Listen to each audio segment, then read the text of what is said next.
But what about the safe space like hysteria where people are like, we need safe spaces, but then it's the same people who are like, why are you protesting us? Like, let us debate. Well, then fucking what is it? Do you want safe spaces or not? Because if you want to have debates or you want to have speeches, like, you can't stop people in Berkeley from coming and protesting you or heckling you. It's such a fundamental idea that we all know that in order to, if you're going to have a discussion with someone, you have to let that person establish, this is what debates are about, right? Let that person establish their position and then give your counter to that position. This is like so firmly established in the way we communicate and the way we go over ideas. That is essentially the marketplace of ideas. You have your idea, someone has an opposing idea. If you don't let that person establish their idea and you shut it down, and you're throwing rocks and burning cop cars and throwing fucking bricks through Starbucks windows, like, you are feeding the whole resistance to your ideas flames. Like, you're feeding the people that are saying that they're right and you're wrong, because you are against free speech. You're definitely feeding that. Yeah, and people sympathize with, like, Richard Spencer after he got punched, you know, and that's a problem. Yeah, it's a fucking problem. Because all you have to do is let those people hang themselves. Give them rope. Give them rope. Let them talk. But you have to have someone qualified. You have to have someone who can have that speech with them. And you can't have the fucking audience shout them down either. It's a disservice to both ideas, both sides. But I've heard people say, like, is Nazism really an idea worthwhile of putting it in the marketplace of ideas? Like, you're advocating genocide. Okay, for Richard Spencer. So you mean that guy? Yeah, okay. But if you are going to have someone debate them, you have someone debate them in a venue where let everyone watch it online. It's like, how do you debate someone that wants to exterminate you? Like, if you're like a black person, you're like, I'm going to debate this guy whose main premise of the argument is you shouldn't exist. It's kind of I've heard people. It's a confusing topic. But if you don't debate them, if you shut down their speech, if you stop and then they can frame what they were going to say in a very different way. They can gather sympathy with people who are more pro-speech, more pro-free speech than they are anti what you're saying. Yeah, I think that they still are, like we were saying before, Nazis still have rallies. Like, no one's shutting down these from a government level. So I think the whole censorship thing is not relevant to this situation, because that really does mean, like, the black hand of the state, like, coming down and blocking you. And instead we have, like, what we see Antifa blocking, like, physically these venues, but it's not like these people are blocked from having venues or access or speech platforms. I mean, they're fucking everywhere. It's like, I feel like all over the news, it's Richard Spencer, the dapper Nazi, like, giving all these interviews. Aren't these speeches in, like, this one place? Aren't they very retro? Like, why even do it that way? Why have an audience? Why have an angry mob yelling outside or even inside? To create and cultivate these situations, and then they could be the martyrs, right? The free speech martyrs. That's exactly what they're doing. It's a very poor way to go over ideas, though. I think the better way to go over ideas is you have a moderator and two people in a room together, you know? Like that's simple. One person has an allotted time where they can express themselves. Then the other person has an allotted time where they can counter. And you're not allowed to chime in. You're not allowed to interrupt. You're not allowed to in any way disrupt this person's flow of ideas. Then there should be a time set aside where you could go back and forth with each other. And unless you do it that way, you're going to involve the cult of personality. You're going to involve the cheers from the crowds. You're going to involve all these different people that can organize to sway things one way or another. Or all this, shut it down, shut it down, shut it down. And it gets as ridiculous as, like, Jordan Peterson's speeches. I'm sure you've seen that professor of University of Toronto that doesn't want to use all these made-up gender pronouns, the 78 now accepted gender pronouns. Canada has really weird laws. You know, in Canada they don't have free speech the way we have free speech, and they have a human rights council, and they've decided that these 78 or whatever the fuck they are, however many they decide on, gender pronouns, that if you don't use them, if someone says, you know, I want you to call me Foxkin 26, but for real, like, like that, if you don't do that, you're imposing on their human rights.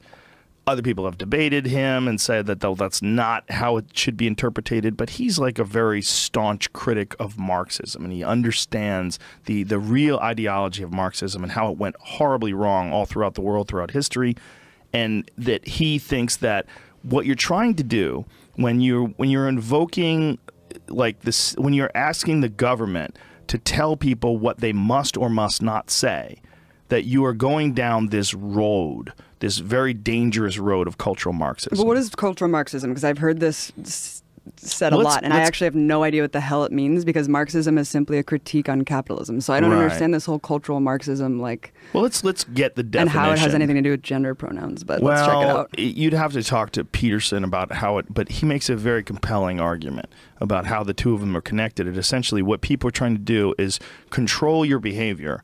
And they're trying to, in some way, force you to behave the way they would like you to behave. Even if it's a preposterous thing like making up words and you have to call them this instead of he, she, or even like the people that want to use they, which is, plurals, which is fine. I mean, like, that's a real word, if you want to use it in an incorrect way. And it does get used like, it does use like, if anybody wants to use the bathroom, they can go ahead. You can be using that in a singular term, and it's non-gender specific. Right. So there is like open interpretation in the standard use of it in the English language. So pulled up the term cultural Marxism.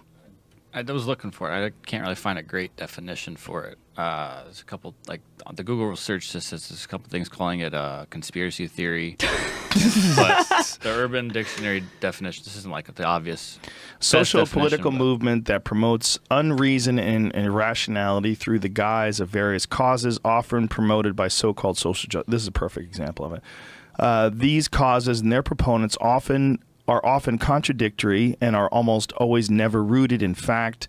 Indeed, true argument or discussion with proponents of these causes is almost impossible. At most, as most attempts at discourse descend quickly into shouting, name-calling, and chanting of slogans. Well, that's a perfect, otherwise known as the regressive left, a play on the contradictory nature. I think that this seems to be like a hub of the alt-right, where this is founded on like this reactionary movement on PC culture, on things like the gender pronouns thing. And it seems like there's no real like political ideology behind what is the alt-right, other than just a reaction to this, like, I don't want to conform to this progressive whatever cultural Marxism. But to me, I feel like I don't know. It doesn't bother me as much. Like, what bothers me right now is just like the empire fucking killing people in my name, and Trump being like a disgusting war criminal who's flip-flopped on all the shit that he said that he's going to do. That's a different argument, but you're absolutely right. That's more compelling. But what I'm saying is these people are that upset about leftists. Like, they think leftists are the problem and that cultural Marxism is like ruining society. And it's like, what is this government doing? Like, the empire never stopped when Trump won. Jordan Peterson he's a progressive. He's a liberal. So the guy who's arguing against cultural Marxism is actually a progressive. He's actually a liberal. I mean, he's not a Republican. He's definitely not alt-right. He's Canadian, so they obviously have different parties up there. But he's not an alt-right guy. He's a professor. I mean, he just sees that there's a bunch of people on campus that are trying to control the way other people communicate. It's just such an isolated. I totally hear that, and I see where people are really upset about that. And it just, I see SJWs and leftists are ruining everything. And to me, it just seems like such an isolated, like totally inconsequential thing to what's going on in the rest of the world, and especially what Trump is ramming down everyone's throats. It's like, is this really the main issue here? No, it's not. But I agree with you to a certain extent. But to not address that or to write it off, it empowers the people that are fighting against it. Because you're ignoring it. Like, to them, it's a giant issue. The issue of free speech, the issue of not having people enforce whatever ideology that they have on you, that you have to behave the way they want you to and communicate they want you to, or you're a bigot, or you're a Nazi, like punch a Nazi. Meanwhile, there's actual Christian evangelicals employing top-down policy that's actually telling people, here's how education is going to be run, here's how you're going to be indoctrinated. Like, that's what I feel like we're really missing the boat here. All these like new atheists who agree with what you're saying, like don't want to be policed and are more like in line with Trump. How come they're not speaking out against like the Christian evangelical hold over this administration? Well, which ones are you talking about? Mike like, Pence. Who's not?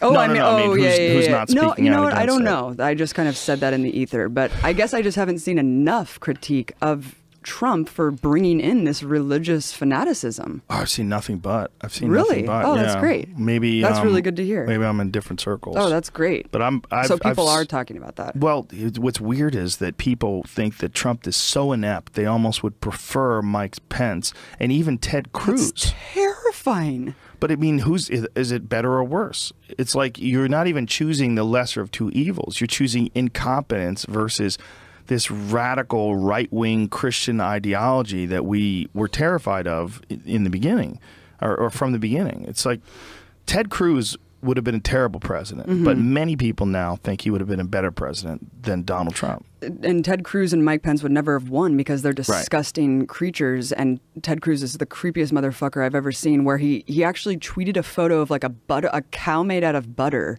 and said, look at this cow. And he was like, my daughter's first word was butter. It's like, what? Wow, you creepy psycho. That's not, is that creepy to you? That's creepy? It's just weird. It's just Maybe weird. He's just really into butter. Butter is delicious. Weird. It is delicious. It's great on toast. He's super fucking weird. But yeah, these people would never win without Trump being that conduit to like get in the White House. And so I think that with Trump not there, you don't have this veneer where people are like, oh, Trump's really liberal. Like, oh, no, he really believes in this stuff. It's like you would just have Pence, and that would be really straightforward of exactly who Pence is and what he believes in.